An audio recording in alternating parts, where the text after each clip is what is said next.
Welcome to Not Milk Never Milk. Subscribe if you're lactose intolerant. You start by verifying essentials. Open Task Manager and restart Explorer now to restore the UI quickly. If that fails, make sure Windows has applied updates and schedule a reboot. Many taskbar errors clear after updates. Once done, switch to an admin account. You'll need elevated rights for deeper fixes. Keep a note of recent app installs or driver updates because they help identify the root cause when traces or system rollback are required.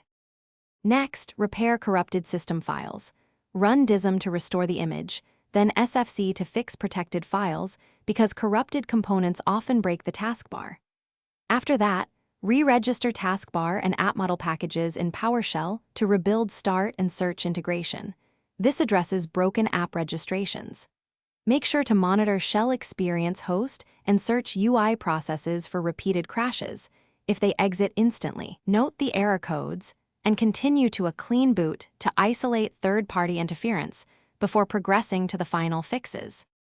To finish, perform a clean boot so you can disable startup items and test the taskbar without third-party services. This identifies the conflicting app or driver. If problems persist, create a restore point and consider an in-place upgrade or repair install to keep files while reinstalling Windows components. If it still fails, open Event Viewer and copy relevant application or system errors. That log data is the key troubleshooting tip to share with.